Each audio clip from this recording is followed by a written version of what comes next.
No, I'm speaking with him. I'm good. Even with that.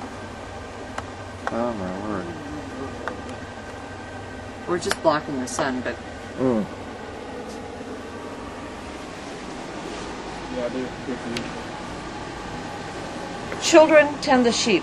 The women spin and card the wool. The men use vegetal dyes, pecan shells, lichen, moss, build the looms and do the weaving. Unlike the Navajos, it's strictly a male art. Very few of the women do the weaving on the Zapotec rugs. And I think part of that is the rugs are so tight they'll hold water just like a Navajo. And I think navigating a loom, when you see the men at the loom, their arms are this big around doing the rugs. The red that you see here, when the Spanish came up through the Americas, they killed every living thing up to Oaxaca. The Zapotecs were scraping a female parasite off the cactus.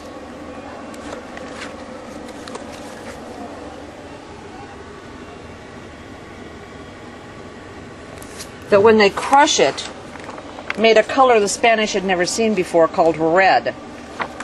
70,000 bugs for a pound of dye. Wow. Spanish fell in love with it, took it back to Spain, it was worth more than gold. So when you see this red, that's intrinsically Zapotec red.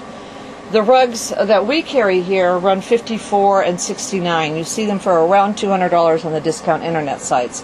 But we're building a business and buying for more stores, and so that's why it is. The quality of the rug is like many types of art, in that you can go up to a higher level of rugs. These rugs run somewhere between $100 and $400 and $500.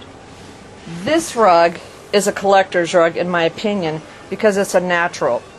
When you feel it, you can tell that it's hand carded and spun wool. You see how rough it is. It's a natural.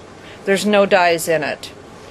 From the simple design and the way the colors have been used and the nattiness of the wool on this, you could imagine a 60, 70-year-old weaver at the loom doing this rug. It is so tight that it's like felt. If you felt it here, it will hold water. Just like a Navajo rug. At this point, many people are investing in the Navajos. The Germans come in here and buy them 2 dozen at a time to take them back to Germany. And when I ask them what they're doing with them, they say putting them in the closet. So I assume that's what they're doing with them. So Zapotecs are something to look at as far as I'm concerned, to speculate. To me, it's a very speculative thing. They're growing in value just like the Navajos, and they're getting a lot of attention now that we have a little more global awareness of art. So this is one of your favorites. Can you point out a couple of other favorites and why you love them? This one is incredibly different. The Zapotecs wove the ceremonial gowns for the Mayan and the Aztecs. We take their weaving back that far. This weaver's village has never done anything but grow their food and do their rugs. So through the years, the Zapotecs have done whatever type of weaving anyone needed. They used to do some Picasso prints. To me, they're incredibly versatile. This to me is very different because it's almost Moorish in design. And since the adobe buildings came out of North Africa, the original adobe came out of North Africa, the Moors brought it to the Spanish, and the Spanish brought it to us. So this is just really a very ancient design. It's literally out of the caves. I'll show you a $500 Zapotec, and the finest one that I have in the store right now. I have a little collector's corner. Hello. Hi. You're all right. We're proud to have you look.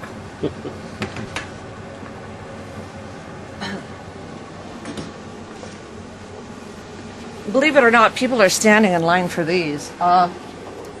If you look at the weaving, look at how fine it is. And look at how thin this is. Amazing.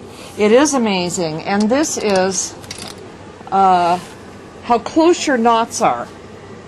You see, that's done on raw silk. This symbol that